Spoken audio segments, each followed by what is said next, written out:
Oke, baik. Assalamualaikum warahmatullahi wabarakatuh dan selamat pagi, saudara-saudara. Kita selalu bersyukur karena kita masih diberikan kesehatan, kita masih diberikan kesempatan, ya, untuk kembali ketemu, walaupun ketemunya tidak secara langsung, tapi kita masih bisa bertemu di tempat-tempat yang tempat kita masing-masing, tapi kita bisa saling bertatap muka. Kita bersyukur karena kita sendiri secara fisik, alhamdulillah sehat walafiat, dan kita juga bersyukur bahwa teknologi di masa kita sekarang itu sudah sangat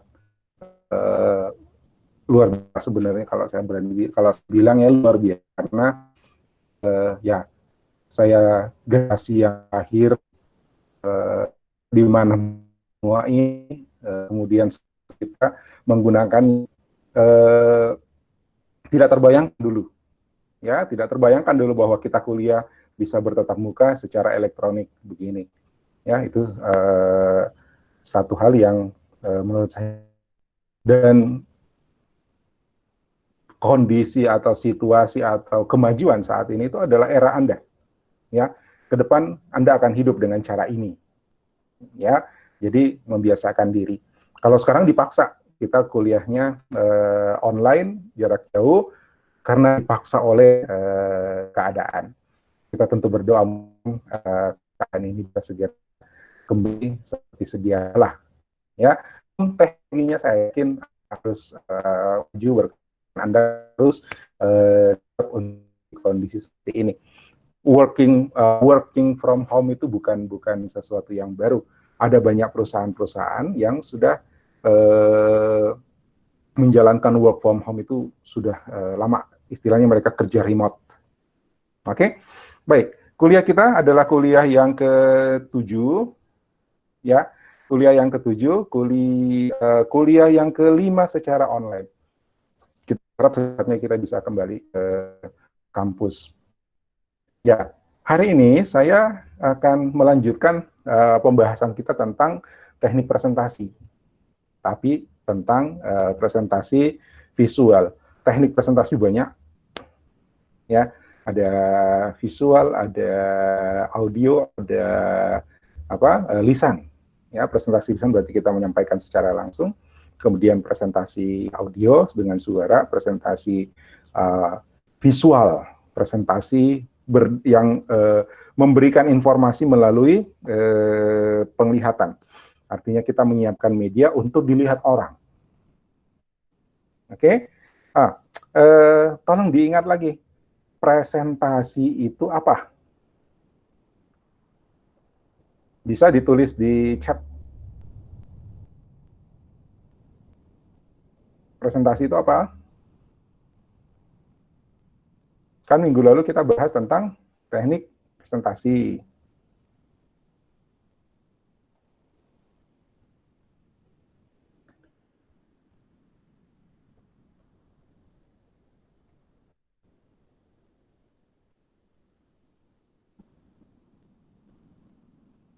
Menjelaskan, menyampaikan mengenai sesuatu, menyajikan informasi, menyajikan data yang sudah diolah. Oke, kalau yang disebut Beatrice itu adalah visualisasi, ya. Minggu lalu kita bahas tentang presentasi secara umum, bukan hanya visualisasi. Menjelaskan suatu informasi di depan banyak orang. Oke, presentasi adalah kegiatan menyampaikan suatu informasi secara lisan maupun tulisan. Oke, ada lagi. Flow, simple, menjelaskan sesuatu. Oke.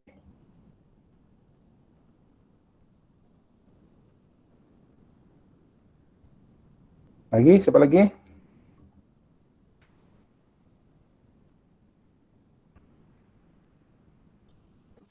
Menyampaikan informasi secara detail, baik lisan maupun tulisan di hadapan orang banyak. Oke, Evelyn, thank you. Oke, jadi ini materi kita yang kenapa dia kelima? 1, 2, 3, 4.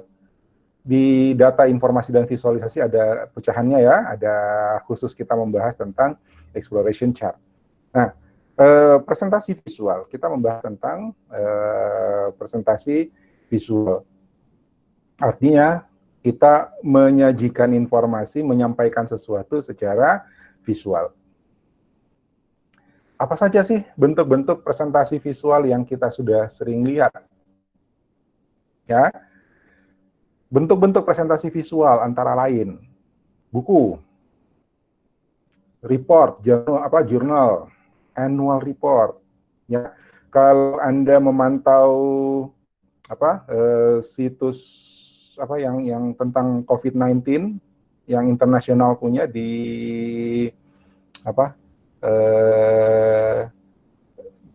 GIS, ya, data GIS itu adalah sebuah report dan itu sebuah bentuk presentasi. Ya, report jangan dibayangkan seperti report yang kamu sering bikin di kampus, report yang hanya ketikan lurus, kertas putih, tulisan hitam. Ya, report itu why not dibikin cantik, dibikin menarik, dibikin secara visual enak untuk dilihat, menarik untuk dilihat, tapi tidak menghilangkan esensinya, tidak menghilangkan substansinya. Ya, tidak salah lah kalau presentasi itu misalnya kita sekali-sekali bikin laporan itu tulisan biru, latar putih, ya nggak apa-apa. Ya, jadi ada sentuhan desain di sana, ada sentuhan seni di sana, ada sentuhan grafis di sana. Ya, tapi yang kita akan pelajari bagaimana elemen-elemen desain ya itu masuk ke dalam sebuah presentasi tapi tidak menghilangkan substansinya, tidak melemahkan substansinya. Artinya kan substansinya visualnya lebih ngejreng ya, tapi kemudian substansinya menjadi kabur atau bahkan kurang menonjol lagi. Ya, tetap informasinya yang harus lebih menonjol, substansi konten itu yang harus lebih menonjol. Ya, buku, laporan, saya banyak melihat desain buku yang anti mainstream, istilah gitu ya, anti mainstream, artinya tidak lagi tulisan hitam kertas putih, ya, atau tidak melulu rata kiri kanan, ya. Ada buku saya dulu waktu kuliah S1, zaman saya kuliah S1, saya nggak tahu apakah itu diproduksi dengan komputer atau bagaimana, tapi seluruh tulisan dalam buku itu menggunakan tulisan tangan. Ya, seluruh tulisan dalam buku itu menggunakan tulisan tangan. Ada buku yang lain, ukuran bukunya tidak standar. Buku ukuran dari itu kalau bukan tinggi begini, segini, itu ya ukuran standar. Nah, buku saya waktu kuliah S1 dulu ada buku yang kita rujuk, itu bukunya panjang begini. Ya, standar, bukunya panjang gini, warnanya hitam. Isinya itu semua tulisan dan gambar itu freehand, garis tangan, garis dengan tangan, bukan garis tangan ya, garis dengan tangan. Anda bisa cari, namanya graphic thinking. Judul bukunya graphic thinking. Mungkin masih ada masih laku, masih dipakai buku itu. Ya, judulnya graphic thinking, warna hitam panjang, kemudian isinya itu tulisan tangan dengan gambar, ilustrasi menggunakan gambar-gambar yang digambar dengan tangan.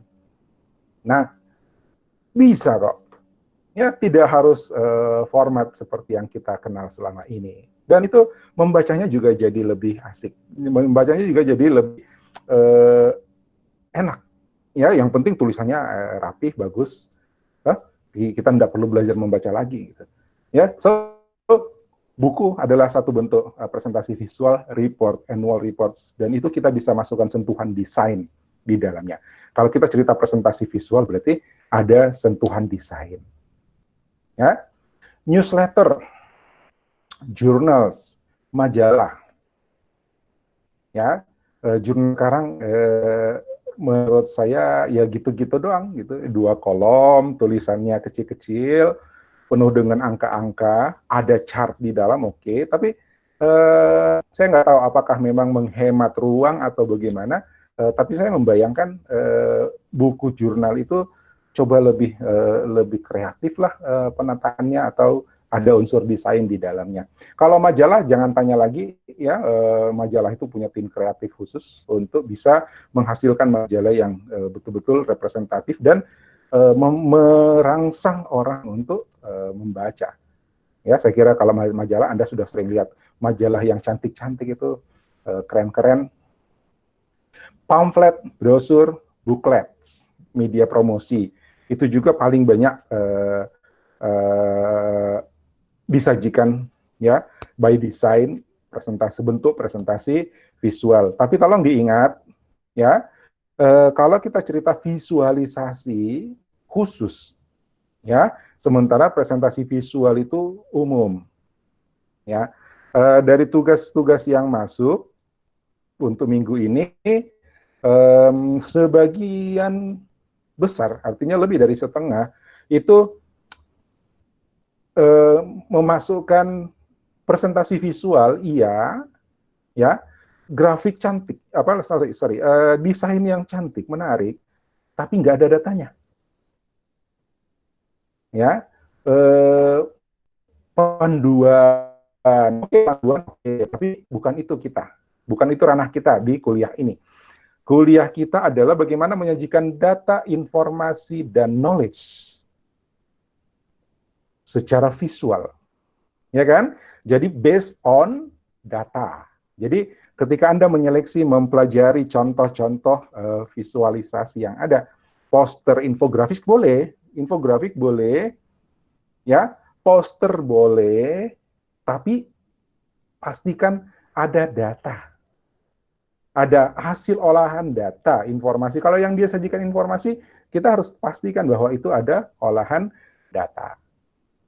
Tidak selalu dengan angka, ya, tidak selalu dengan angka. Di contoh-contoh yang sudah dikumpulkan kalian sendiri atau teman kalian, ada yang menampilkan angka itu dengan bubble yang besar atau kecil, menunjukkan angka yang besar atau angka yang kecil.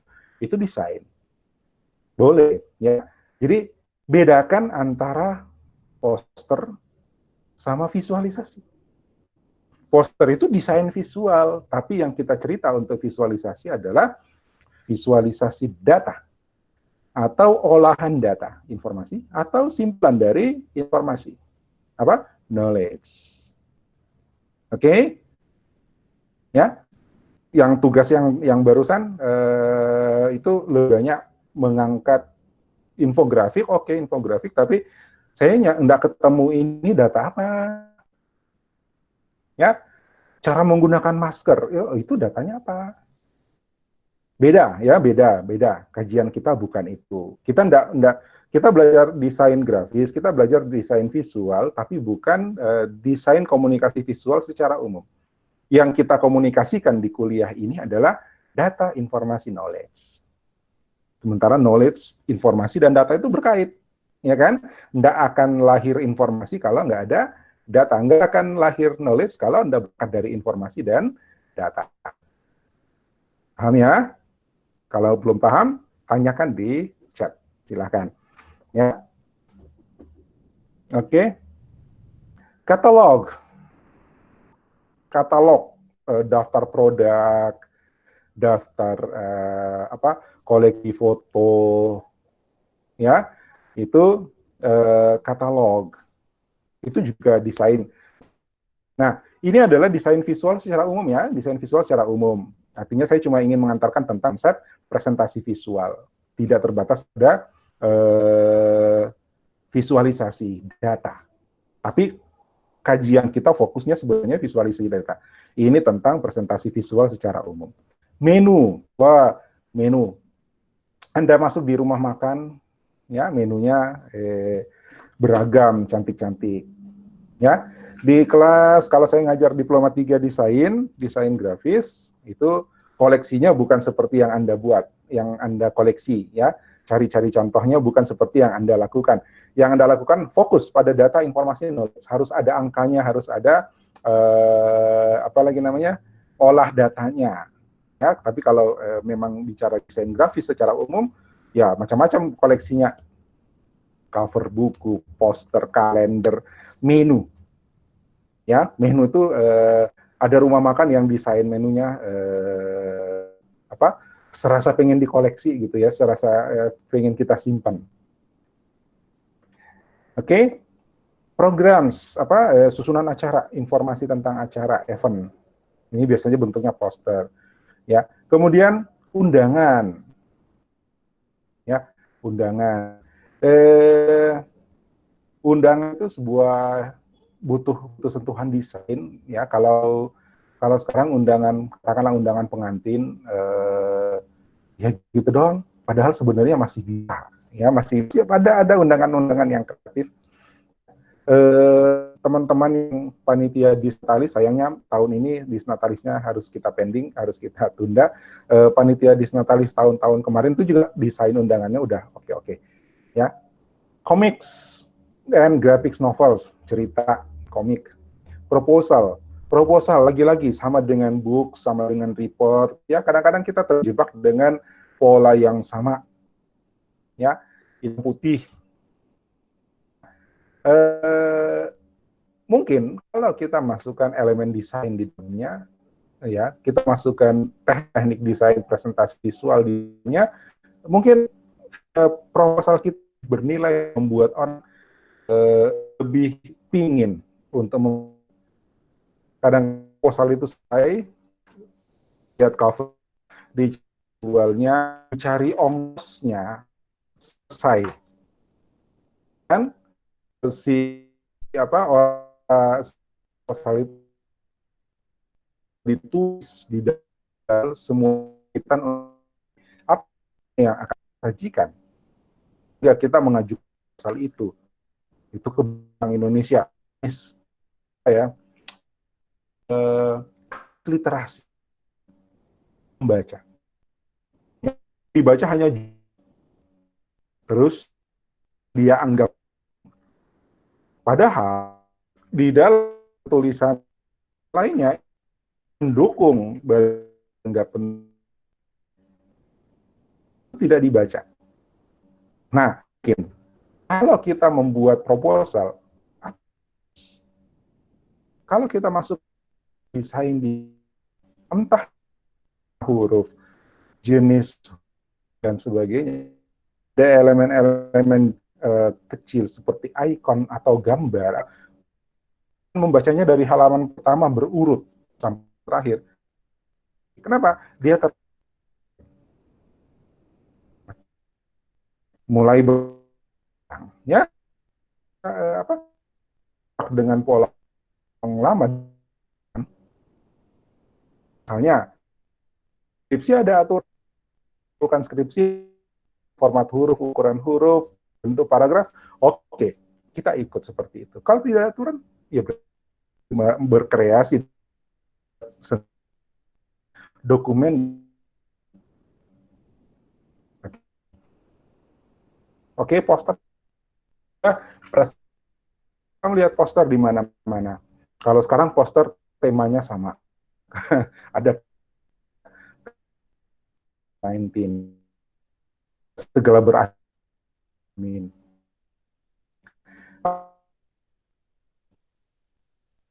Nah, cerita presentasi harus memahami, mengenal elemen desain apa yang bisa kita masukkan dalam visualisasi, dalam presentasi visual, dan bagaimana memasukkannya. Ada prinsip-prinsip yang harus kita atur.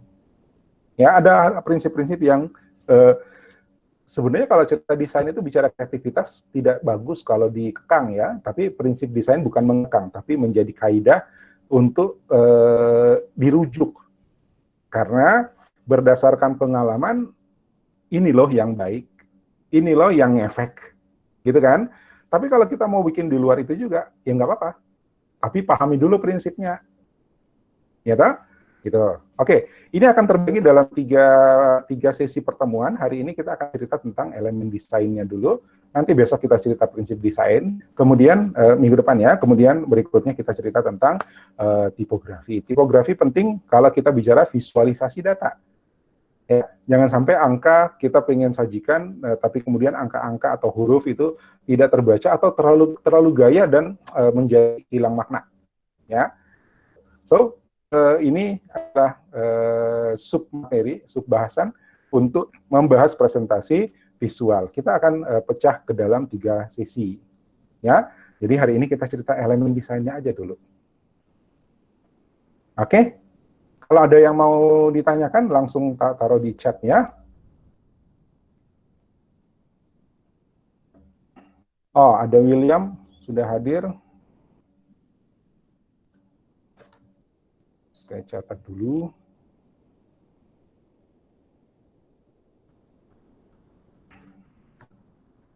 Oke. Silakan kalau ada yang mau tanyakan. Kalau tidak, kita lanjut. Nah, elemen desain. Ya, elemen desain. Ketika kita membuat desain, apa aja sih yang diolah? Ya, seperti kita mau ngolah makanan. Ya, kita mau ngolah makanan. Apa aja yang diolah? Makanan apa yang kita mau? Ya, pasti ada bahan. Nah, bahan-bahan ini apa? Bagaimana bahan itu dipadukan, bagaimana bahan itu dicampur, bagaimana bahan itu diproses sehingga menghasilkan masakan yang kita inginkan. Ya kan? Beda masakan, mungkin bahannya sama tapi caranya beda. Nah, kira-kira seperti itu. Ya. Jadi kalau kita cerita elemen desain ini ibarat bahan ya yang akan diolah untuk menjadi sebuah desain visual, desain presentasi visual. Ya.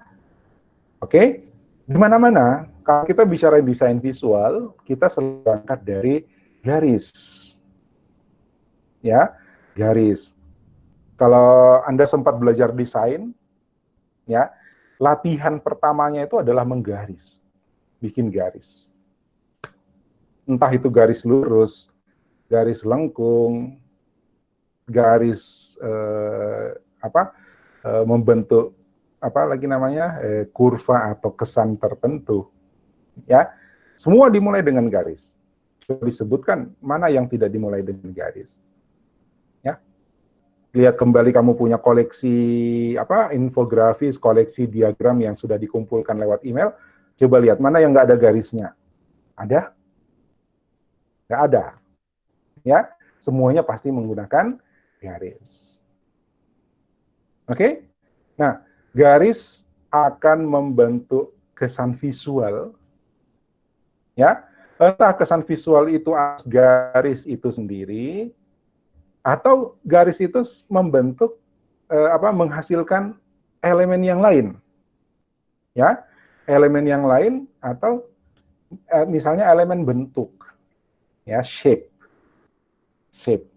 Contoh, tadi satu garis. Kalau ada 3 ruas garis, maka dia membentuk satu bentuk segitiga. Ya. Oke?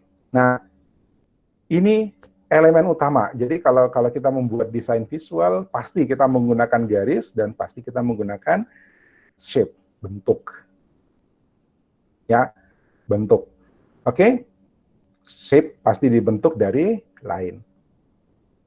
Nah, yang ketiga, ada yang disebut dengan negative space. Negative space itu begini.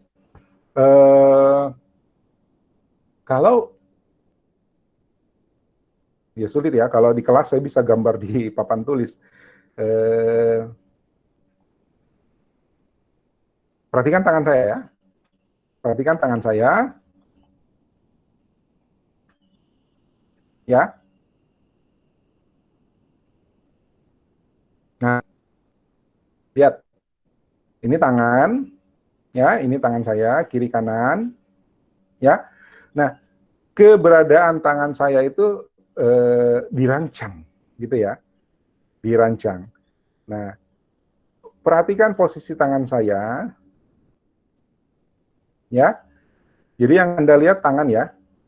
Yang Anda lihat tangan. Apakah Anda melihat bentuk lain?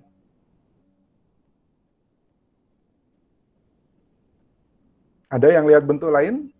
Tulis bentuk apa yang kalian lihat. Segitiga, segitiga. Evelyn, William, Carlos. Oke, segitiga. Oke, thank you. Oh, rame. Segitiga, segitiga. Rumah. Ya, Henry, rumah. Oke. Ya, lihat.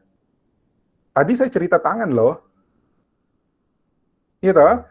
Tapi penempatan tangan saya ternyata membentuk satu bentuk baru yang tidak ada dalam rencana sebenarnya. Ya, bukan tidak ada dalam rencana, direncanakan ya.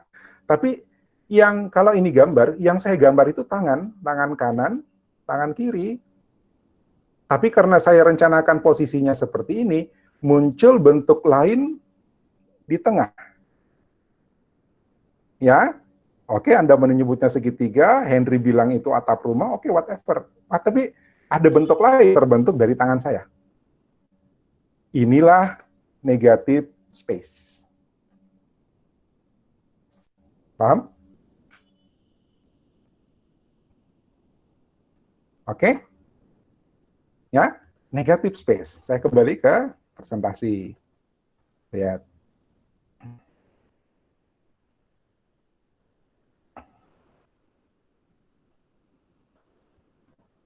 Oke.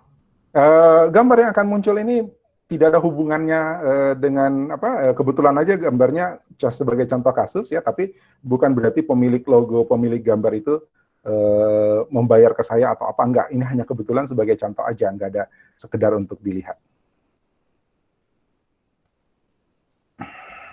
Kenal logo ini? Kenal logo ini? Silakan ditulis. Oke.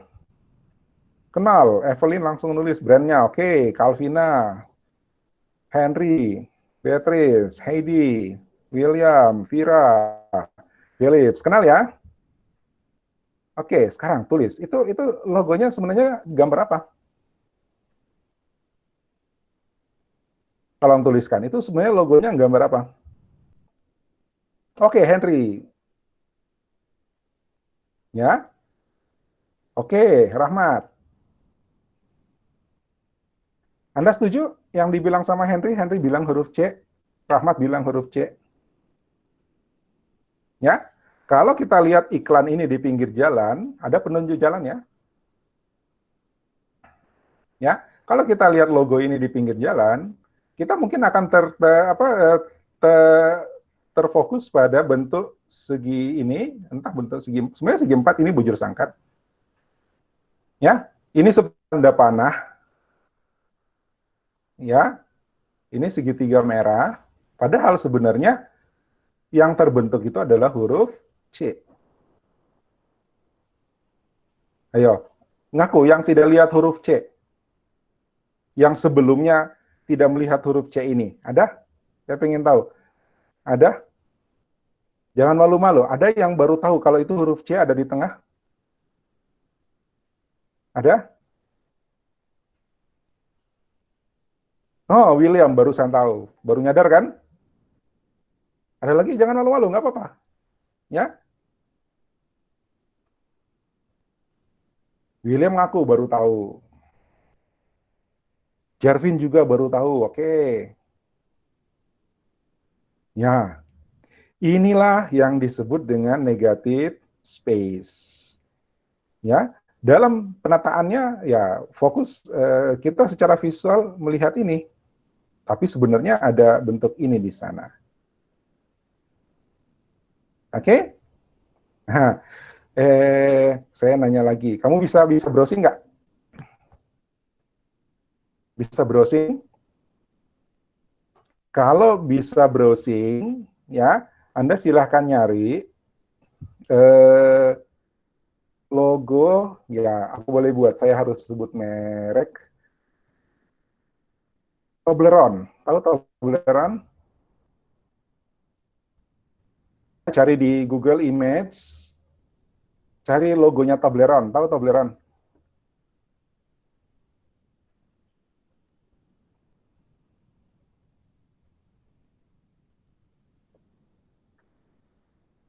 Coba searching, kemudian tunjukkan, sebutkan apa yang Anda lihat di dalam logo itu.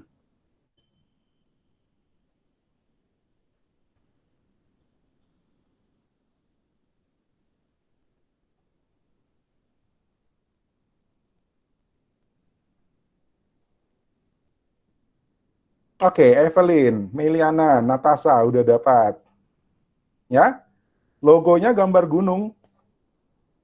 Ya, logonya gambar gunung. Saya ambil dulu ya, bentar. Saya stop dulu sharingnya.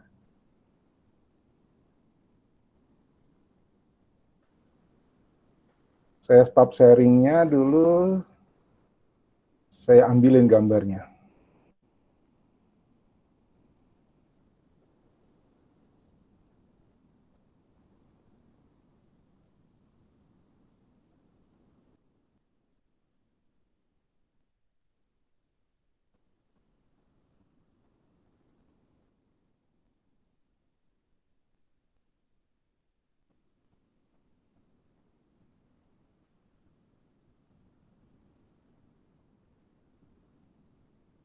Oke, sudah saya present lagi.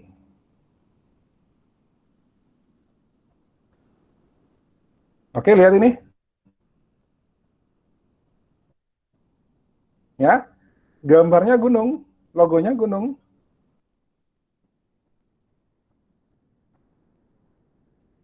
Ya, William gunung, Nurul Fitra gunung dan beruang.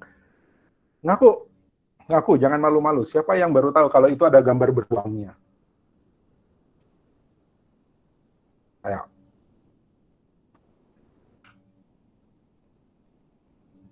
ya, nggak usah malu-malu. Ayo, sebut, ngaku. Saya, ya, baru tahu kalau di sini ada gambar beruangnya. Atau jangan-jangan belum lihat gambar beruangnya? Ya, di sini ada gambar beruangnya. Udah lihat? Untuk yang baru tahu. Oh ya, kalau belum tahu faktornya mungkin juga nggak suka Toblerone ya. Di tengah, ya betul. Filbert bilang saya jarang lihat logonya Toblerone. Oke, ya. Eh, Penggemar Silver Queen mungkin nggak terlalu akrab dengan Toblerone, ya. Oke, no problem. Tapi intinya adalah ini contoh dari rancangan yang menerapkan negative space. Ya, intinya supaya Anda paham yang mana yang sebenarnya dimaksud dengan negative space. Jadi ada desain besar, tapi sebenarnya di dalamnya ada gambar lain yang terbentuk dari apa lagi namanya? Terbentuk dari elemen-elemen yang disusun sedemikian rupa, ada gambar lain yang muncul. Nah, itu negative space.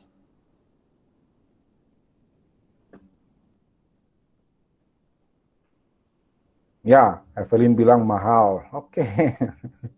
Ya, tapi nggak apa-apa, lihat logonya aja kan kita bisa lihat. Nur Adre, Assalamualaikum, selamat datang. Ya, lama tak jumpa Adre. Sehat Adre?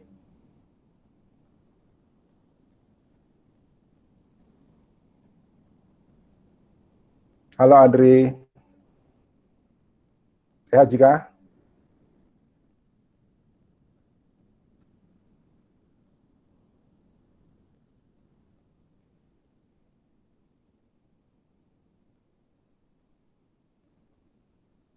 Adre, ternyata saya baru tahu kalau Anda masuk grup ya, berarti link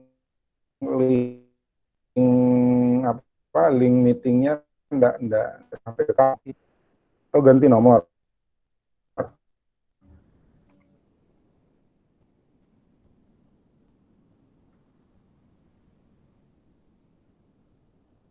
Oke, kita lanjut ya. Biar nih logo Toblerone-nya ada di situ. Oke, negatif space. Yang kedua, yang keempat adalah volume. Volume itu kalau di sini saya nggak bisa tunjukin ya karena volume itu kesan ruang. Ya, yang dimaksud volume dalam desain adalah adanya kesan ruang. Jadi ada yang di depan, ada yang di belakang. Ada kesan 3 dimensi.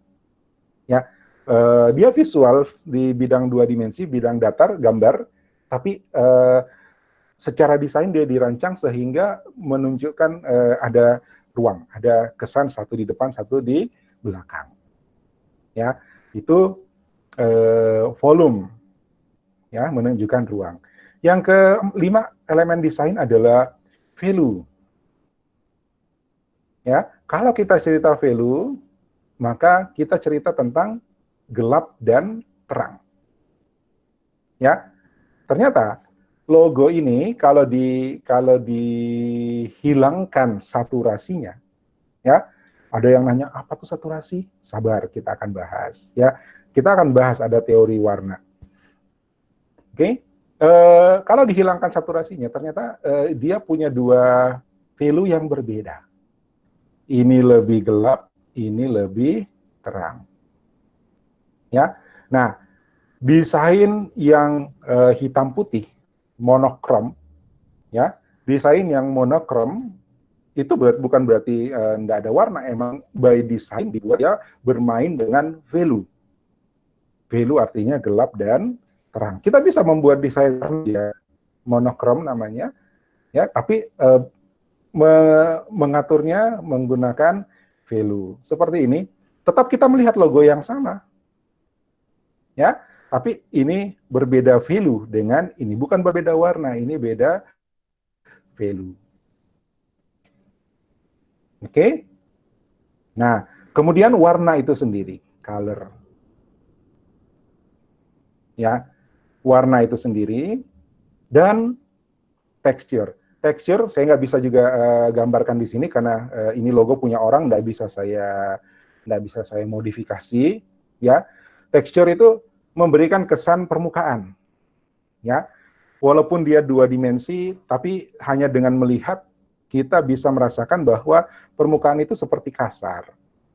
Permukaan itu seperti bergelombang. Oke, permukaan itu seperti berpasir. Ya, itu kekuatan tekstur. Jadi bagaimana kita memberi efek pada permukaan 2 dimensi sebenarnya, ya,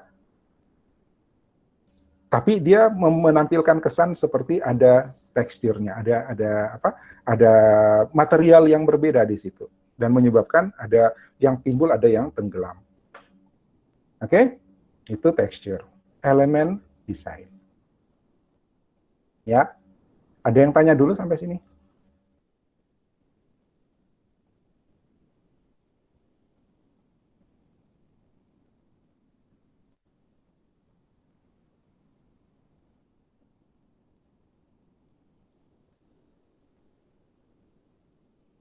Oke, kalau enggak ada, lanjut ya. Oke, prinsip desain. Beberapa prinsip desain kita bahas di sini. Ya, focal point. Apa itu focal point? Ya, saya nanya dulu ke Anda, ketika melihat halaman ini, melihat presentasi ini, matamu itu lihat kemana dulu? Coba ditulis. Ya, gambar yang mana? Calvina. Lingkarannya, Henry. Lingkaran merah, Beatrice. Oke. Natasha.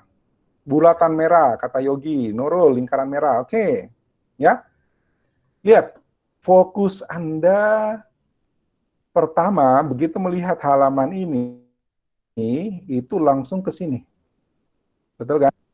Nah, berarti lingkaran merah ini yang sengaja saya letakkan di sini, itu sukses sebagai focal point. Ya, focal point adalah titik pusat perhatian. Dalam sebuah desain, kita menempatkan sebuah elemen sedemikian rupa sehingga dia menjadi titik pusat perhatian. Buktinya menjadi titik pusat perhatian apa? Pertama orang melihat, yang pertama dia lihat itu. Contohnya lingkaran merah ini. Secara ukuran berbeda dengan lingkungannya, secara bentuk berbeda dengan sekelilingnya, secara warna berbeda dengan sekelilingnya, maka dia sangat kuat menjadi titik pusat perhatian, point of interest. Itulah focal point. Ya, kalau di fotografi, karena kita memainkan gambar dengan cahaya, maka focal point adalah elemen apa dalam foto yang kita buat menjadi sangat fokus. Gitu kan? Ya, sehingga kalau dia fokus, begitu orang melihat foto itu langsung poin itu yang kelihatan. Ya, langsung poin itu yang mata orang itu langsung ke poin yang itu. Itulah kita sebut dengan focal point, titik fokus. Titik pusat perhatian atau biasa disebut POI, point of interest. Oke? Kedua, unity. Unity adalah kesatuan. Ya, di elemen desainnya boleh beda-beda, tapi mereka punya kesatuan. Tolong ditulis lagi. Yang menyatukan tiga elemen ini apa? Ini ada elemen bentuk 3 buah, ya. Sekarang yang menyatukan mereka apa? Warnanya beda, ukurannya beda.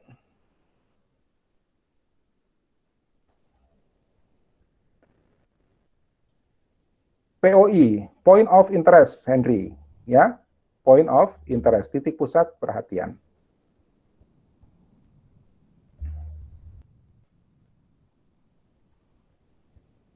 Oke.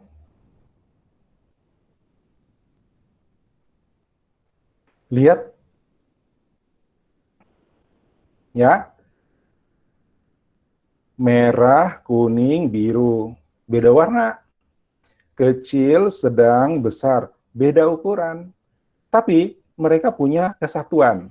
Mereka punya satu unsur yang sama sehingga mereka dianggap menyatu. Apa itu? Sama-sama lingkaran. Ya, sama-sama lingkaran. Itu unity. Atau boleh elemennya beda-beda,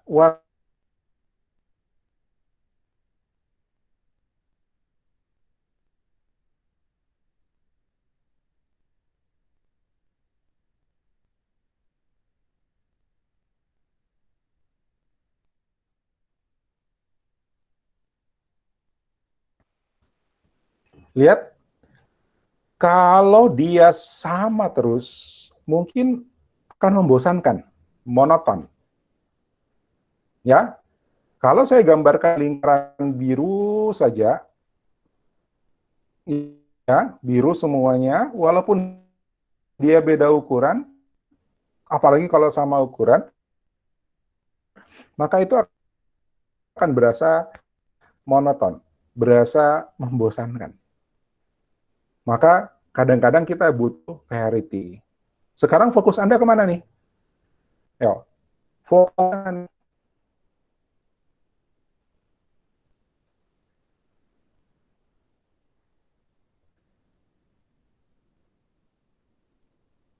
beda sendiri kan? Ya toh? Satu, focal point-nya kita dapat karena ini beda sendiri, satu. Dua, dia kecil. Ketiga, ada garis yang mengarahkan. Itu focal point. Jadi ada contoh focal point di sini. Ini seolah-olah mengarahkan ke titik ini. Maka ini jadi pusat perhatian. Tapi kalau dilihat ini, semuanya biru, lingkaran, muncul ini satu. Inilah yang kita sebut sebagai variety. Jadi tidak harus bahwa semuanya sama. Kadang-kadang orang menyebutnya aksen. Ya, kadang-kadang orang menyebutnya tiba-tiba titik merah ke situ. Ya, tapi tidak serta-merta ditaruh, ada alasan. Ya kan? Ada alasan by design sehingga kalau dia hilang rasanya memang ada yang hilang. Ya, itu namanya variety. Oke? Kemudian keseimbangan, balance. Ya, balance itu tidak harus seimbang kiri kanan. Ya, balance itu tidak harus seimbang kiri kanan. Ini saya katakan balance, kalau saya tarik garis sumbunya ke sini, maka dia balance. Tapi balance juga ada yang disebut dengan balance atau keseimbangan asimetri. Ya, ada keseimbangan simetri berarti kiri kanan persis sama. Ya, ada keseimbangan asimetris. Lihat, Pak, masa sih ini dibilang seimbang? Ya, nah, bobot visual itu beda-beda. Ya, tidak selalu kalau misalnya ini kecil-kecil, terus kemudian dibilang dia tidak seimbang dengan yang ini. Ya, ini kecil-kecil, tapi bobot visualnya sama dengan yang besar ini. Kenapa? Karena dia secara value gelap terang lebih menonjol, ya.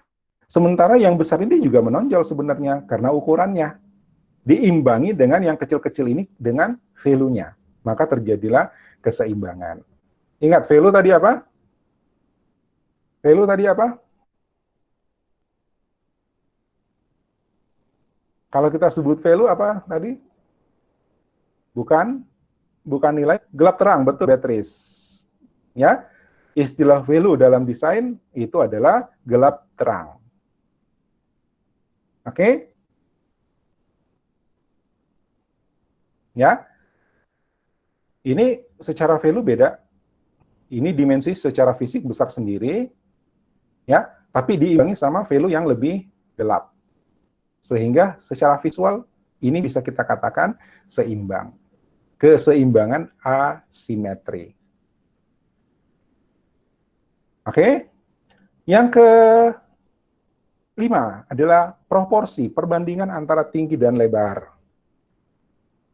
Ya, ini kebetulan proporsinya adalah persegi. Persegi artinya sisi lebar dan sisi tingginya sama, kuadrat. Ya, ini tren sekarang karena kita menggunakan smartphone, layarnya terbatas, ya, sehingga kebanyakan desain yang ditujukan untuk visualisasi pada smartphone itu mengarah kepada bentuk persegi. Ya, karena sebenarnya desain kan lebih banyak posisi begini, ya, posisi landscape. Tapi karena apa? Karena handphone atau smartphone lebih sering dipakai secara vertikal, maka harus dikorbankan sehingga lebarnya harus dikorbankan sehingga posisi mau horizontal atau vertikal dia tetap tampil sama. Maka trennya sekarang proporsi gambar itu, proporsi desain itu adalah sangkar persegi. Oke, ini proporsi. Proporsi yang populer itu ada yang namanya golden section, proporsi emas, ya, potongan emas 1:618. Nanti Anda silakan cari bacaannya. Judulnya golden section, ya, golden section. Atau nanti kapan saya lihat dulu materinya minggu depan, saya sisipkan tentang golden section itu, ya. Kalau saat ini sih di perencanaan belum ada. Oke, dan yang terakhir adalah layout. Layout itu adalah tata letak. Tata letak, bagaimana kita meletakkan elemen-elemen di dalam sebuah penyajian presentasi, sehingga semua unsur ini bisa masuk, ya.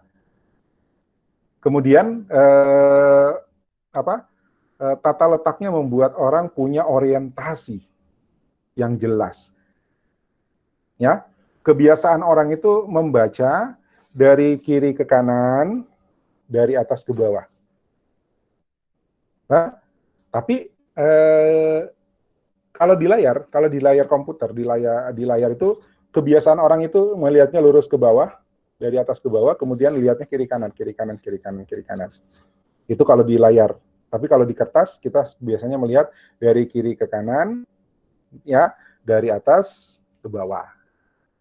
Oke, nah layout kita harus tata supaya dia tetap rapih di atas ini dan flow, istilahnya eye flow ya, aliran mata di atasnya itu mengikuti aliran informasi. Ya, mengikuti aliran informasi yang mau kita sampaikan. Tapi eye flow itu juga bisa kita mainkan dengan menempatkan focal point di titik-titik yang memang sengaja mau kita tonjolkan. Nah, itu butuh latihan. Ya, nanti saya coba bikin sesuatu supaya nanti minggu depan kamu siap. Kita lama ndak main-main kertas warna ya.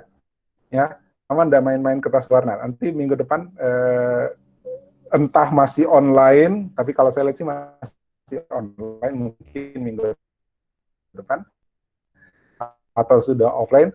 Minggu depan Anda siapkan berwarna ya, gunting sama pensil warna, pokoknya pewarna, kertas, dan gunting. Sama dengan yang saya minta kemarin di waktu kita masih kuliah di kampus. Oke? Ya. Ada yang mau nanya sampai sini? Golden ratio, betul Henry. Golden ratio, gold section itu maksudnya sama. Ya, golden square itu sama. Golden ratio itu perbandingan kan, perbandingan. Nah, kalau kita membuat sebuah kotak persegi panjang mengikuti golden ratio, maka dia menjadi golden section kan. Oke? Ada pertanyaan lagi?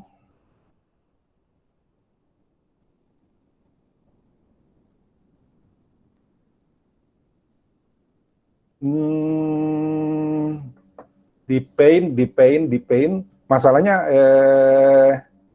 gimana ya?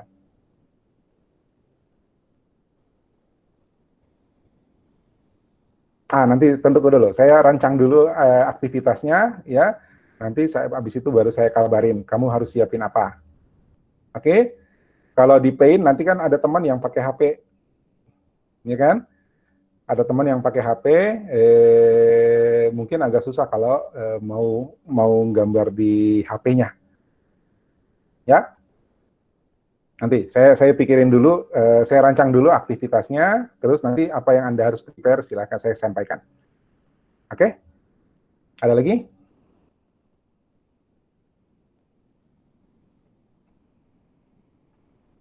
Ya, ada Adobe Sketch, ada macam-macam sih, tapi tidak semua orang terbiasa dengan itu. Justru nanti jadinya lebih lama. Nanti saya kabarin ya. Ada terkait materinya tadi? Kalau nggak ada, saya lanjut lagi. Nah, terakhir. Ketika kita membuat desain, ya, jadi yang tadi itu nanti kita butuh latihan tuh. Ya, kita butuh latihan dari membuat elemennya, kemudian menatanya, ya, menatanya supaya punya unity, supaya punya variety, punya proporsi, punya balance, itu harus kita latihan, tidak bisa hanya dengan teori. Ya, nah, ketika kita membuat desain, ya, desain visual itu sebenarnya sebuah bahasa. Ya, jadi kita menjelaskan sesuatu dengan bahasa desain, bahasa gambar. Itu presentasi visual. Ya, kita menyajikan sebuah informasi, kita menceritakan data, informasi, knowledge kepada orang, tapi menggunakan bahasa gambar, bahasa visual. Berarti, kalau ada sebuah bahasa, berarti ada unsur kata di dalamnya, ada unsur kalimat, ya, dan ada unsur semantik. Apa itu kalimat? Apa itu semantik? Ya, kata kalau dalam presentasi visual, dalam konsep desain visual, itu adalah elemen-elemen visualnya. Garis, bentuk, apalagi tadi, negative space, value, color, ya kan? Itu adalah kata. Nah, kata yang disusun itu membentuk kalimat. Kata, kalimat. Oke? Ya, maka dia sebuah bahasa. Ya, bedanya apalagi namanya kalimatnya ya lebih bebas daripada kata-kata misalnya kata dalam bahasa lisan atau bahasa tertulis, ya harus kata depan awalan ada gitu kan. Kalau kita menggunakan desain visual sebagai kalimat itu relatif lebih bebas, ya. Kata yang satu dengan kata yang lain, ingat kata dalam konteks ini adalah elemen visual, garis bentuk tadi. Kata yang satu dengan kata yang lain boleh kita gandengkan bebas, ya kan, nggak ada keterikatan tata bahasanya. Oke, tapi yang kita gunakan itu secara semantik, ya, itu benar. Artinya apa yang mau kita sampaikan itu sampai. Itu semantik. Semantik itu makna. Ya, ketika Anda ingin menyampaikan sesuatu, Anda menyusun kata, membentuk kalimat, dan dari kalimat itu orang memahami apa yang Anda sampaikan. Inilah semantik. Oke? Ya. Jadi, kita harus pintar-pintar menyusun kata, membentuk kalimat yang membuat orang ngerti. Ini yang dimaksud secara semantik benar. Benar ukurannya adalah apa yang mau kita sampaikan, itu juga yang dipahami oleh orang. Ya kan? Kalau kita menyajikan sebuah desain, kita ingin mengatakan A, tapi orang yang membacanya, orang yang melihatnya, itu mengatakan B, atau bahkan tidak ngerti itu apa, itu berarti secara semantik kita gagal. Ya, secara semantik, desain kita tidak berbicara dengan benar. Paham maksudnya? Ya, semantik artinya makna dari apa yang kita bahasakan. Oke? Ya, ada ya apa namanya lelucon ya, apa kecandaan, tiga kata, ya, tiga kata.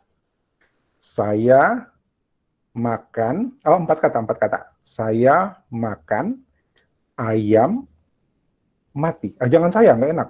Kucing, ya, kucing makan ayam mati. Lihat, empat kata, empat elemen bahasa, gitu ya. Ya, empat elemen. Kucing makan ayam mati. Ya, lihat, kucing makan ayam mati. Secara semantik, bagaimana? Ya, maknanya ada kucing yang makan ayam mati. Ayamnya mati dimakan kucing gitu ya. Ya kan? Itu secara semantik. Artinya semantiknya beda. Bedanya contoh, tinggal dikasih koma di sini ya. Kucing makan, ayam mati. Jadi beda makna kan? Ya, jadi beda makna. Kucingnya lagi makan, di sebelahnya ada ayam mati. Atau kucingnya lagi makan, ya, ayamnya mati. Ya, atau saya kasih pindah komanya di sini. Bagaimana maknanya? Kucing makan ayam, mati. Maknanya jadi, gara-gara kucing itu makan ayam, tahu-tahu mati. Nah, ini semantik. Ya, empat kata membentuk kalimat, tapi maknanya beda tergantung dari penempatan tanda baca. Ya, kucing, koma, makan ayam mati. Jadi si kucing itu makan ayam yang sudah mati, gitu ya. Kedua, kucing makan, ayam mati. Dua kejadian yang tidak bergantungan. Ya kan? Ada kucing yang makan dan ada ayam yang mati. Semantiknya beda dengan yang tadi. Yang ketiga, lain lagi. Kucing makan ayam, mati. Ya, lihat, penggunaan kata yang sama, tapi semantiknya jadi beda. Ya, nah dalam desain kita bisa menggunakan elemen yang sama, kita bisa menggunakan warna yang sama, tapi pemaknaannya jadi beda. Karena itu kita mesti berhati-hati menggambarkannya, jangan sampai orang salah memahami. Itu berarti semantically incorrect. Paham ya? Secara kalimat, keliru orang memahami.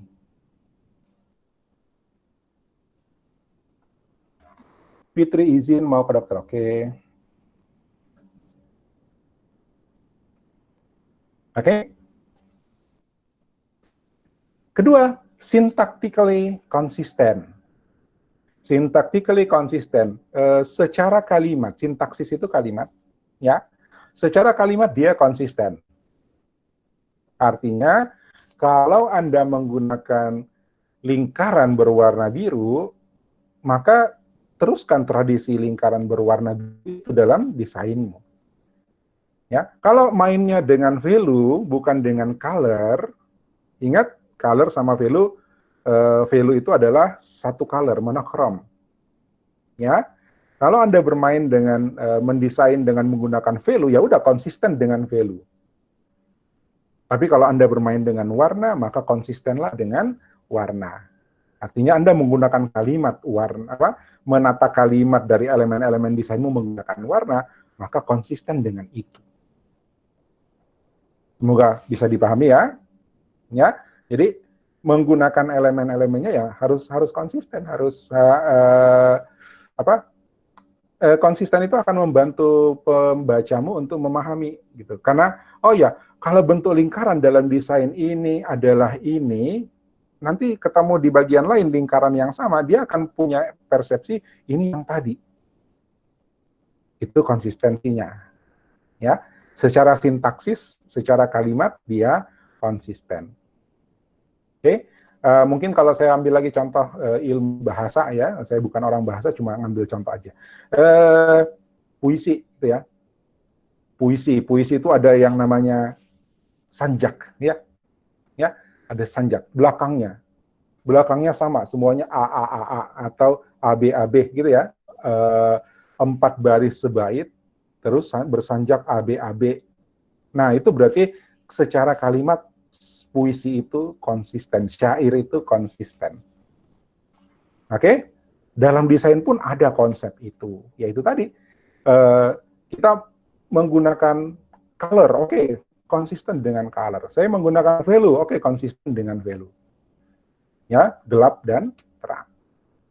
Oh, saya dominan dengan garis lurus. Oke, konsisten dengan garis lurus. Ya, ada 2 jenis garis, ada yang rectilinear, garisnya lurus, sudutnya patah, siku, bersudut. Ada yang curvilinear. Curvilinear itu garis lengkung dan tidak ada sudut atau sedikit sekali menggunakan elemen yang bersudut. Itu curvilinear. Ya, curvilinear biasanya dipakai yang sifatnya alami, ya, tapi rectilinear itu sifatnya mekanik, tegas, lurus. Oke? Ya. Itu syntactically consistent.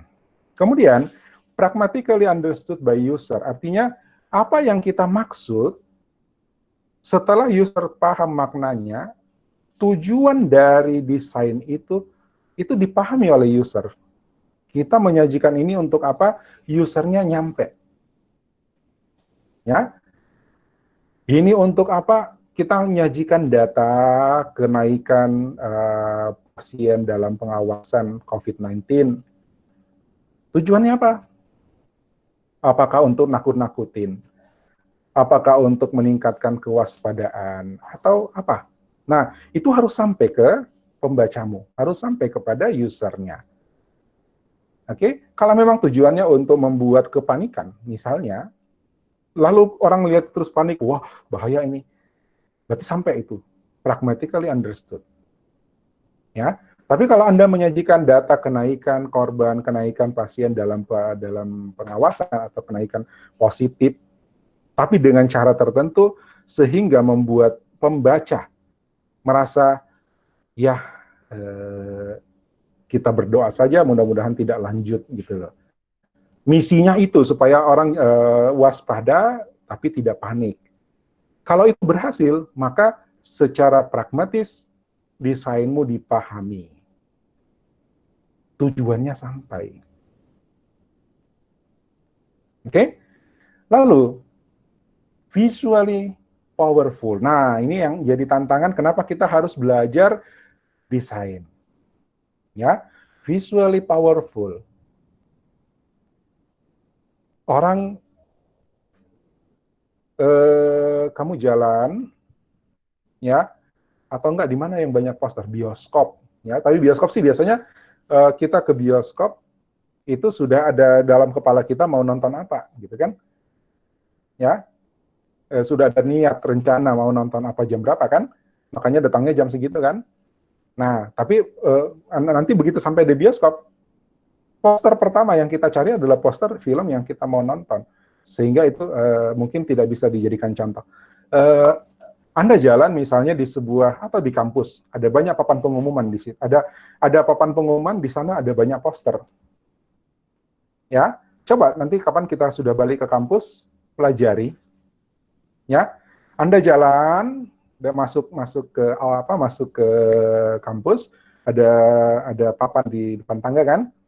Nah, coba tangkap satu poster yang ada di sana. Ya, mana poster yang paling pertama menarik perhatianmu? Ya, dekati dan lihat. Itu berarti dia secara visual memiliki power, memiliki kekuatan. Nah, disitulah pelajari. Apa yang menjadi kekuatan dari poster itu dibandingkan dengan poster lain di sekitarnya. Sama, kalau Anda berada di tempat umum, bandara, atau apa gitu, coba, kadang-kadang ada visual, ada elemen visual, ada karya desain, yang walaupun kita dengan sudut mata, itu tiba-tiba kita nengok, itu apa? Gitu. Ya, itu berarti desain itu secara visual powerful. Kenapa? Dia mampu menciptakan eye-catching, menangkap mata kita. Ya, walaupun kita cuma lewat, tiba-tiba nengok, lihat, wis ada sesuatu yang menarik di sana, dan orang mempelajari, melihatnya secara lebih teliti. Itu visually powerful. Ya, kamu ada di lapangan rumput yang hijau, ya, tapi pakai baju biru atau baju hijau, itu tidak visually powerful. Bagaimana caranya supaya bisa powerful secara visual? Kamu berdiri di latar belakang biru atau hijau, tapi pakai baju orange. Ya, itu visually powerful. Kalau mau pelajari, coba berada tapi sekarang jangan dulu ya, berada di keramaian, di tempat umum, ya bukan harus di keramaian, di tempat umum. Ya, perpustakaan, rumah sakit, terminal, stasiun, bandara, ya. Ya, santai aja, tapi tiba-tiba mata kita seperti tertarik untuk melihat sesuatu. Ya, entah itu papan nama toko, poster, petunjuk, atau apapun. Dan kalau ketemu yang seperti itu, pelajari. Apa yang membuat matamu tertarik? Ya, apa yang membuat kamu tiba-tiba menoleh dan melihat itu? Ya, bisa jadi juga faktor perletakan. Ya kan? Itu termasuk desain. Kenapa itu ditaruh di sana? Itu ada konsep desainnya. Oke? Visually powerful. Oke? Kemudian yang kelima, intellectually elegan. Apa tuh intellectually elegan? Saya kasih contoh gini, ya mohon maaf kalau ada yang kenal orang-orang yang berpromosi dengan cara itu. Sekarang lagi ramai juga tuh, kamu naik kendaraan, biasanya yang naik motor, ya terbuka, itu di lampu merah, paling sering di ujung Petarani, lampu merah, ada orang bagi brosur. Ya, ada orang bagi brosur. Atau jangan di situ, jalan-jalan lewat depan toko HP, ya, sering ketemu ya. ya, lewat depan toko handphone. Ada beberapa salesnya bagi brosur di jalan. Ya, kalau saya sensus, ya, kalau saya mendata di antara kamu, ya, 20 orang di sini, siapa yang sering membaca? Jadi begitu dikasih dibaca dulu. Ya, begitu dikasih brosur itu dibaca.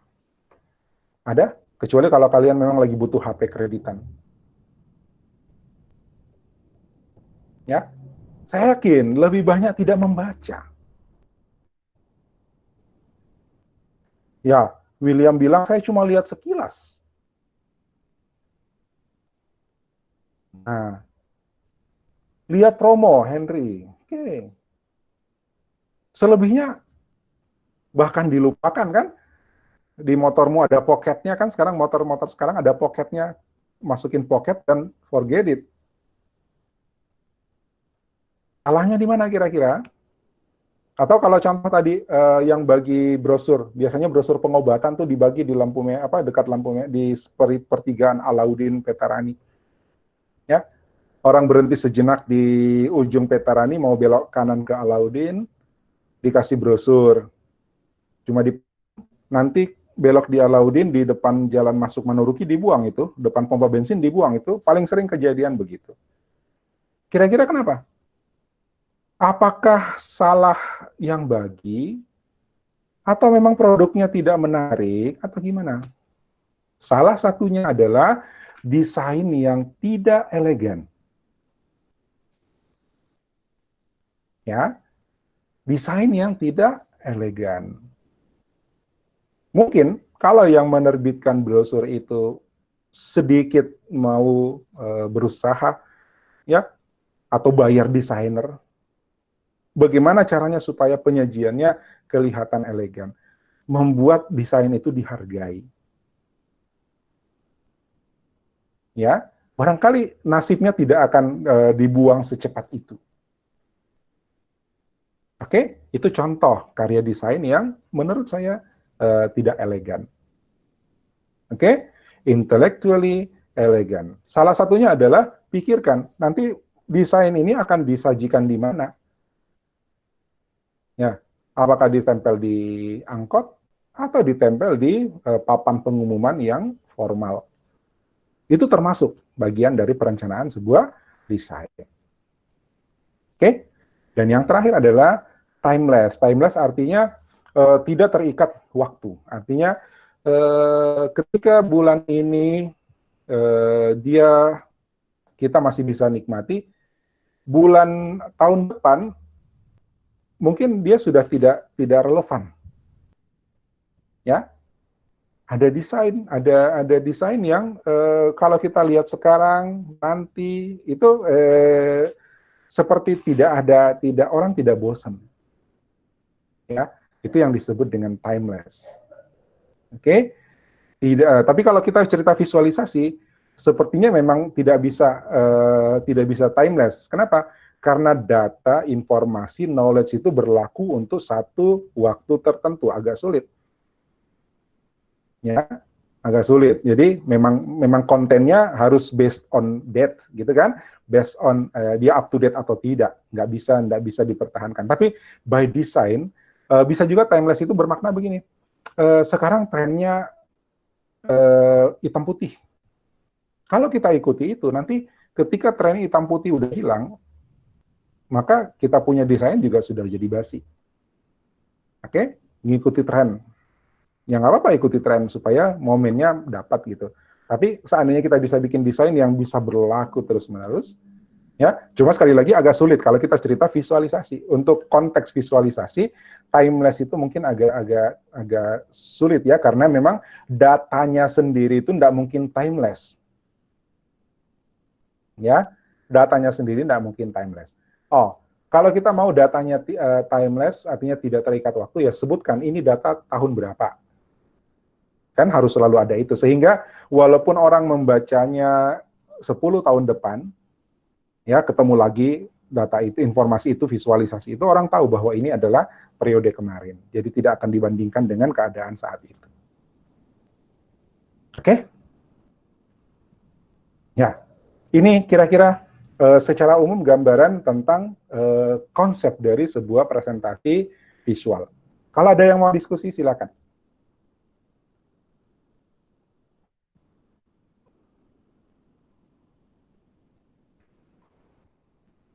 Silakan kalau ada yang mau ditanyakan.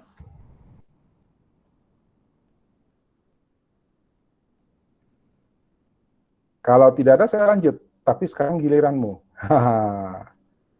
Ya, lanjut. Giliranmu. Yang pertama. Tunggu dulu. Masih ada satu ternyata. Saya salah ingat. Oke. Ketika kita membuat desain, ini prinsip yang Anda mesti pegang. Know your reader. Kenali siapa pembacamu. Ya, ketahui dengan pasti desain itu untuk siapa. Oke, pertama usia. Ya, usia. Anak-anak, dewasa, remaja, itu beda cara pendekatannya ke mereka. Jadi tidak bisa desain untuk anak-anak. Ya, kita berikan desain untuk mereka yang lebih paham, yang tinggi sekolahnya, kita berikan untuk anak-anak. Begitu juga desain untuk anak-anak, kita sajikan untuk desain orang yang tingkat pendidikannya lebih tinggi. Oke? Kenali pembaca. Kedua, life experiences. Ya, belakang keluarga. Ya, apakah dia pengusaha, apakah dia pekerja, ya pekerja di pekerja apa ya istilahnya informal, itu beda cara menyajikan informasi, mendesain informasi ke mereka dengan mereka yang punya latar belakang, katakanlah semua anggota keluarganya itu lulusan sekolah tinggi misalnya, ya kita bukan mengkotak-kotakan orang, tapi memang faktanya ya seperti itu. Ada orang yang pendidikannya cukup untuk dia berusaha seperti ini, ada orang yang tingkat pendidikannya sampai di level di mana pengetahuannya lebih luas daripada kelompok yang lain. Seperti itu kan? Nah, itu harus kita kenali. Ya, life experiences. Kemudian penggunaan kata. Kalau target kita remaja, kita pakai bahasa yang meremaja. Kalau kita bicara dengan orang yang tingkat, kalau misalnya kita mau menyajikan informasi itu ke mereka yang punya tingkat pendidikan yang lebih tinggi, bahasanya lain lagi. Gitu. Lalu visual literacy. Kadang-kadang secara visual kita menggunakan simbol-simbol tertentu untuk mewakili objek, elemen, atau informasi tertentu. Tapi kita harus tahu dulu, target audience kita, reader kita, pembaca kita, itu ngerti nggak simbol ini? Ya, oke, ngerti nggak mereka dengan tanda ini? Ngerti nggak mereka dengan kalau saya gambarkan ini? Oke, paling gampang coba Anda jalan-jalan ke bandara dan lihat signage, tanda-tanda yang ada di bandara, itu betul-betul multibahasa itu, multibahasa, multi umur, ya, multi life experiences. Artinya siapapun akan ngerti gambar itu. Ya, mungkin ada di antara kamu yang negara yang menggunakan non Latin. Ya, saya pernah berada di bandara Dubai, bandara Libya, bandara Arab Saudi. Itu kebetulan bahasanya bahasa Arab dan saya paham bahasa Arab. Ya, tapi bukan saya bisa baca tapi saya nggak tahu artinya, ya kan? Sehingga informasi yang saya dapat bukan dari tulisannya, tapi dari simbol-simbol yang digunakan. Saya tahu di mana money changers, di mana telepon umum, di mana warung kopi. Bukan dari tulisannya. Saya bisa baca tulisannya tapi saya tidak tahu itu artinya apa. Tidak semua saya tahu artinya apa. Ya kan? Nah, tapi tidak semua orang mungkin, tapi kalau di bandara yakin semua simbol itu bisa dipahami oleh siapapun. Ya, mungkin Anda pernah ke Tiongkok misalnya, bahasanya hurufnya lain, Jepang, Korea, apalagi India hurufnya berbeda, bukan Latin. Ya, mungkin mereka dilengkapi dengan huruf Latin, tapi yang berbicara lebih banyak itu adalah piktogram, istilahnya piktogram, gambar-gambar, simbol-simbol yang mewakili informasi tertentu. Ya kan? Paling sering di bandara kita cari toilet. Kalau di luar negeri kita cari money changer. Ya, warung kopi, lounge. Ya kan? Nah, ada elemen-elemen yang orang tertentu ngerti, tapi sebagian yang lain nggak ngerti. Jadi kita pelajari siapa yang akan membaca informasi ini, dan simbol ini dimengerti nggak oleh mereka. Tanda ini dimengerti nggak oleh mereka. Oke? Ya, silakan. Kalau ada yang mau didiskusikan ya, saya tetap nunggu. Kalau ada yang mau didiskusikan, kalau tidak ada, berikutnya, ini, tunggu. Ini sebenarnya bukan di konteks kita ya, ini konteks komunikasi visual. Jadi saya tidak terlalu fokus ke sini karena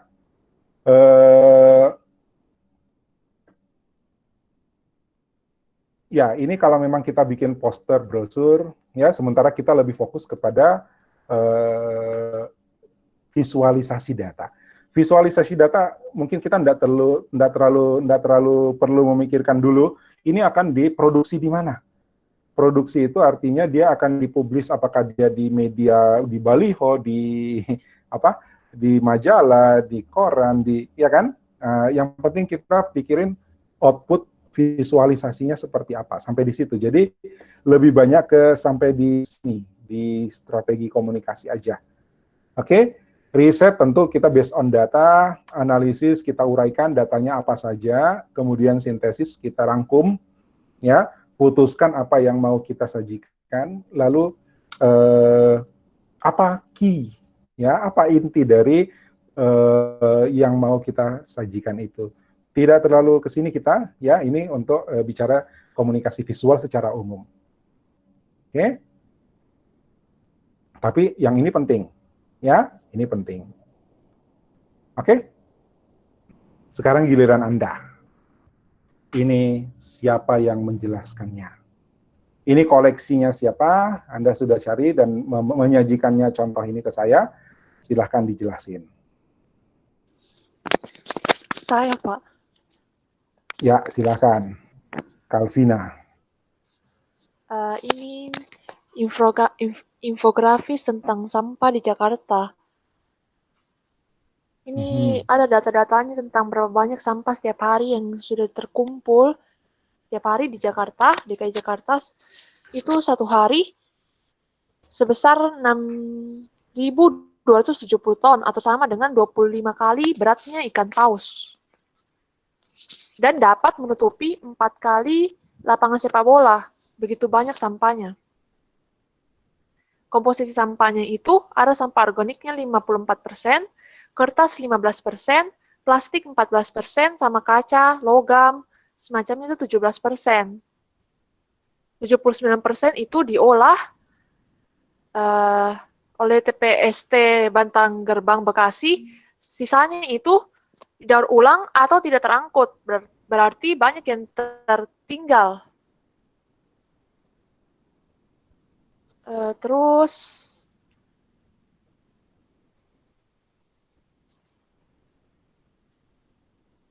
dampak sampah itu kalau datanya mungkin agak banyak, Kalvina, Kak. Kalvina, kalau datanya mungkin agak banyak yang mesti diceritakan secara apa alasan kenapa, secara desain kira-kira menurutmu bagaimana? Saya pas saya lihat ini, yang saya tertariknya itu gambar-gambarnya pertama, kan saya lihat banyak gambar-gambarnya, ada gambar ikan pausnya, ada gambar bolanya, ada gambar truknya, ada gambar tempat sampahnya, apinya. Jadi saya rasa dia menarik karena ada visualisasinya. Jadi tidak tulisan-tulisan saja semua, tapi ada gambarnya. Baru saya rasa juga topiknya juga menarik karena sampah kan itu merupakan bagian besar dalam kehidupan kita. Kita makan ada sampahnya, kita kerja tugas ada sampahnya. Lebih baik kalau kita bisa tahu bagaimana mengatasi sampah-sampah tersebut. Oke. Ada lagi? Tidak ada nih, Pak. Oke, kalau saya lanjut dulu ya. Iya, Berikutnya Pak. nanti baru saya kembali untuk kita coba bandingkan dengan kita coba bahas kaitannya dengan teori tadi. Ya, Iya, Pak. thank Iya. you Calvina. Next,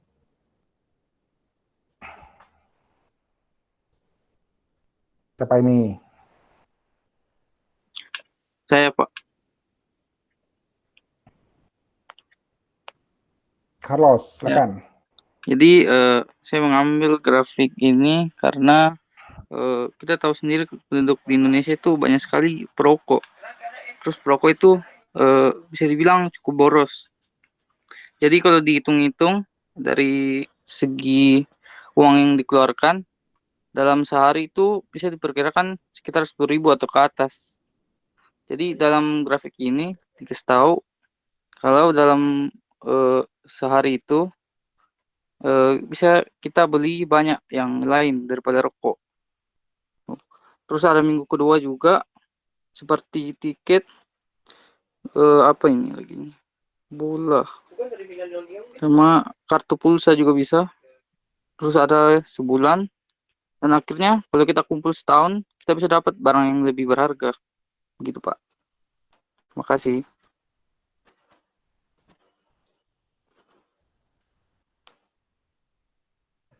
Oke, thank you Carlos. Nah, lanjut dulu. Next, siapa?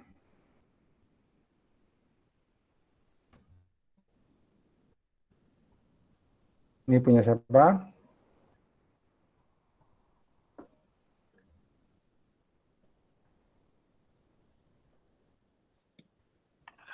Saya, Pak. Oke, silahkan. Uh, uh, di sini dikasih lihat kalau tentang sampah plastik laut itu sebagai dari jumlah sampahnya yang paling banyak itu penyumbangnya itu dari Cina sebesar 262,9 ton, baru Indonesia, Filipina, Vietnam, dan Sri Lanka. Dari grafik yang ini tuh sangat sederhana, mudah dipahami, menarik juga. Itu sih, Pak. Oke, terima kasih Vira. Berikutnya,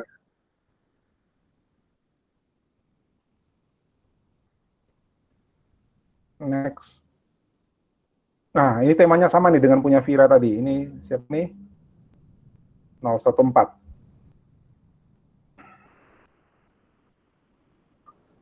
Saya, Pak. Oke, silakan Natasha.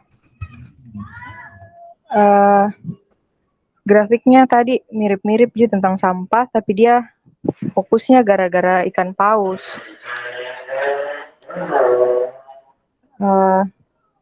Di grafik ini juga dijelaskan bahwa Indonesia itu negara kedua penyumbang sampah plastik terbesar.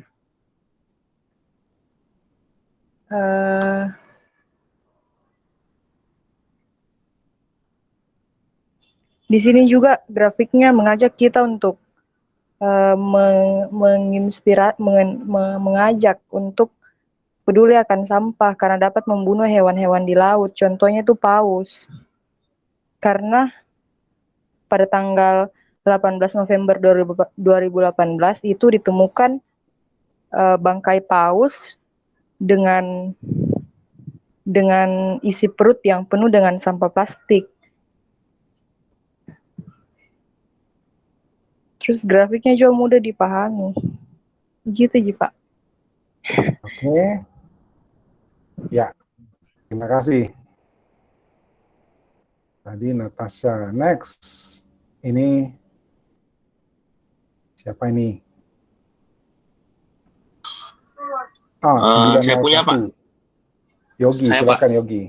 Ya, ini mengenai data yang pas Pak Tifatul Sembiring sebagai Menkominfo menjabat, Pak. Jadi data ini terlihat bahwa Indonesia itu masih tertinggal sangat jauh terhadap kecepatan internetnya. Sehingga kadang macam sekarang kita ini aja Pak. Tadi waktu Bapak ngomong itu ada beberapa kata-kata yang hilang-hilang, lag juga di saya. Nah itu mungkin di saya lag tapi di Bapak tidak, atau di Bapak lag, di saya tidak. Nah itulah yang menyebabkan Indonesia jauh tertinggal karena kecepatan internet tersebut yang sangat lemot. Makanya di sini kan ada data dan ada grafiknya bahwa grafik di mana kota-kota besar Indonesia yang ada. Jadi macam Makassar itu nggak terlalu kencang dia Pak. Dan juga kita sangat tertinggal jauh dari negara-negara di Asia. Makanya saya mengambil data grafik tersebut ini Pak. Sangat menarik untuk dibahas. Terima kasih Pak. Oke, terima kasih Yogi. Cuma saya dari tadi waktu menelusuri ini, saya tidak dapat tahunnya. Harusnya ada informasi ini tahun berapa, ya? Oke, terima kasih Yogi. Saya balik sini. Kita cerita tentang desain, ya. Tadi ada kalimat di pembahasan kita tentang syntactically consistent. Bagaimana tuh syntactically consistent? Oke, tadi saya kasih contoh. Secara kalimat dia konsisten. Contoh-contoh yang saya ambil di sini itu menunjukkan unsur itu. Secara sintaks dia konsisten. Tadi kalau kita umpamakan desain itu sebuah bahasa, maka elemen-elemen desainnya adalah kata. Apa elemen desain? Garis, bentuk, warna, negatif space, value, space, volume. Ya kan? Nah, perhatikan ini. Di seluruh grafik ini, itu dia nggak pakai warna lain, kecuali merah, hijau, biru, orange. Tuh.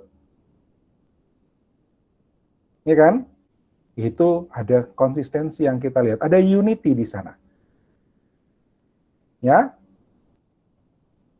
Judulnya semua merah, itu unity, kesatuan. Oke.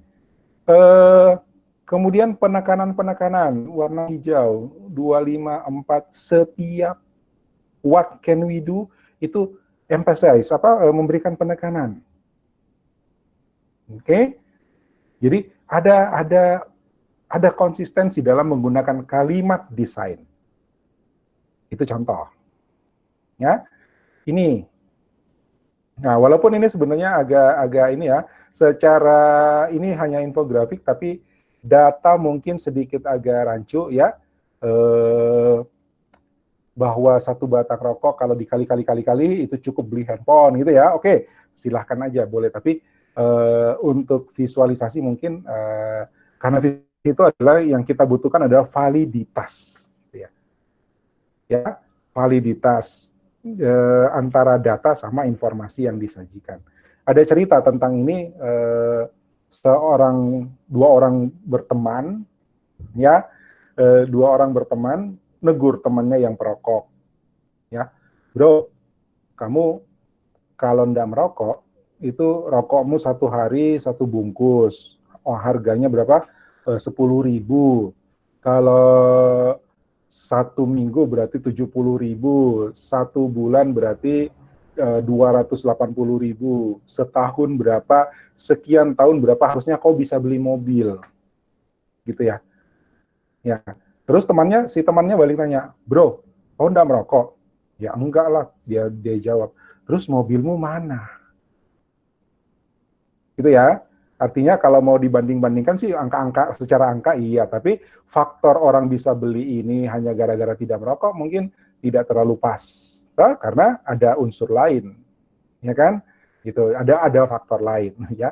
Jadi nasihati orang, kalau kau hemat kau bisa beli mobil, pas dibalik nanya kau ngerokok enggak? Enggak. Mobilmu mana? Harusnya kan dia punya mobil karena dia enggak merokok, kan gitu. Ya. Oke, secara data ini agak kurang, menurut saya ini secara konsep utama dari visualisasi menyajikan data tidak terlalu, tapi secara desain memang dia menarik. Ya, untuk mempersuasi oke, ya memberikan gambaran, tapi nanti yang desain yang desain ditanya, kau udah punya iPhone berapa gitu kan? Ya, oke. Tapi ini oke. Tadinya saya kira ini adalah apa? Ini adalah pie chart, tapi ternyata bukan. Ini semua pembagiannya sama. Ya, jadi ini sebenarnya tergolong poster. Ya, oke. Nah, lagi dua ini sama temanya, ya, sampah plastik di laut. Maka dua-duanya mengambil konteks laut. Kalau kita cerita laut, yang pertama terbayang apa? Biru. Ya kan? Itu contoh konsisten dalam kalimat.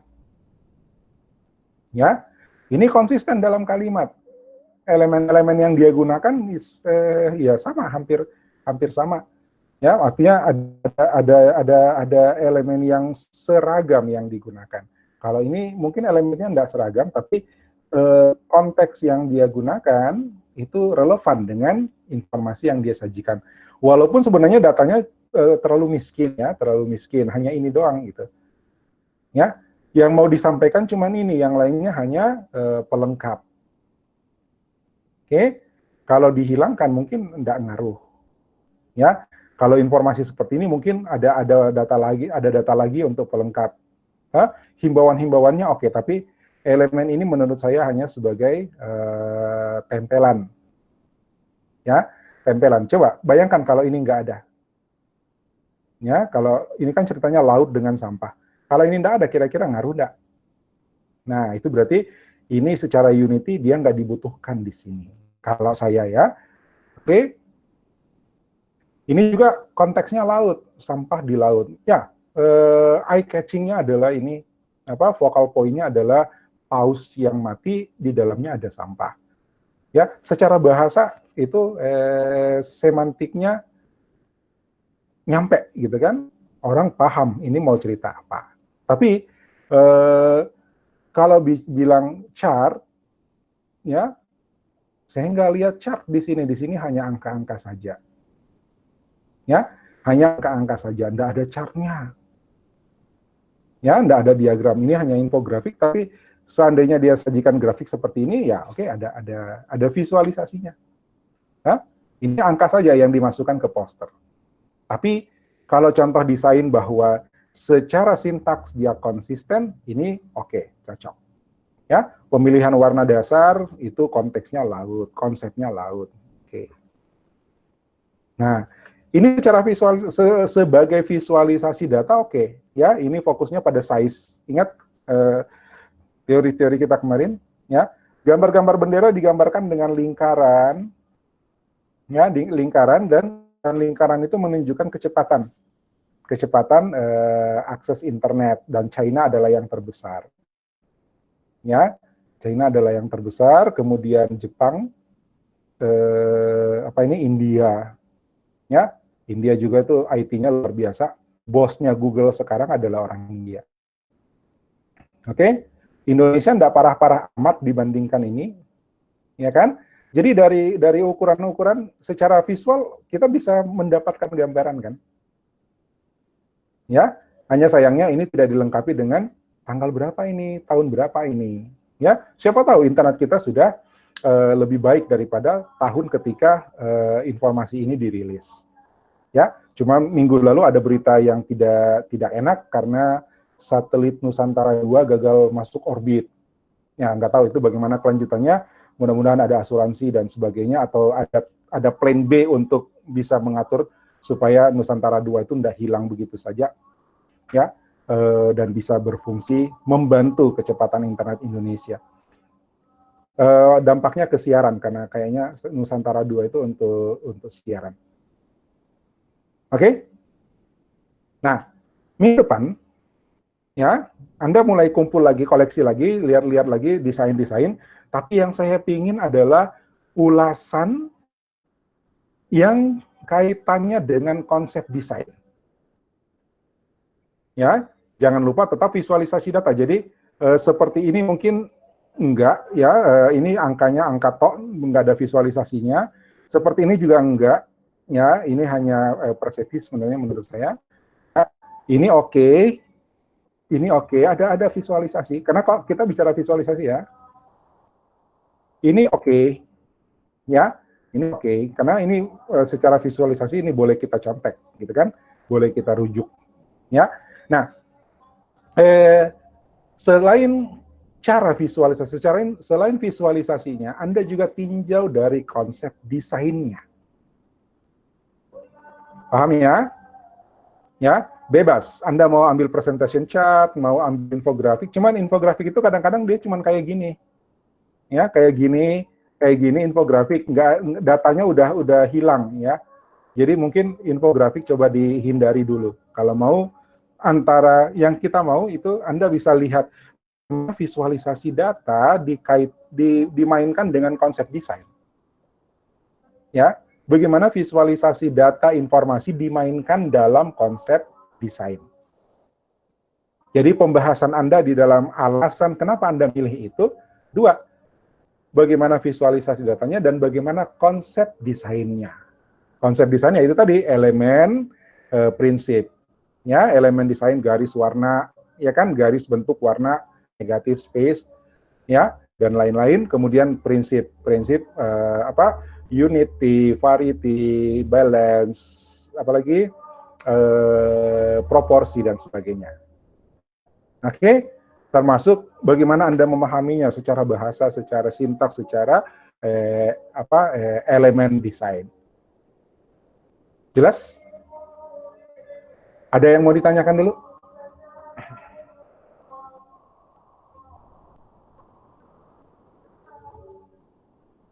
Nggak ada Korea. Ada Korea, Evelyn. Lihat. Ini Korea nih di atas nih.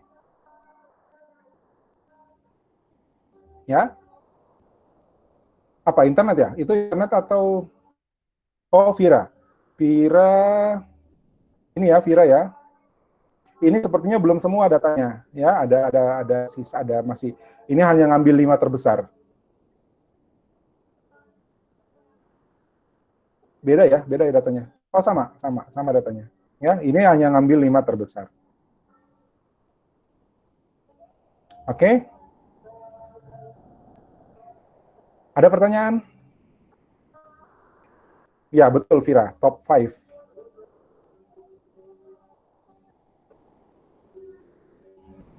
William, kenapa kau tertekan William? Apa yang bikin kau tertekan William?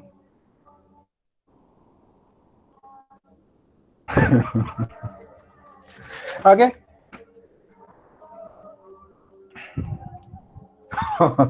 Saya kira kau tertekan stres. Oke, kalau ada yang mau ditanyakan silahkan.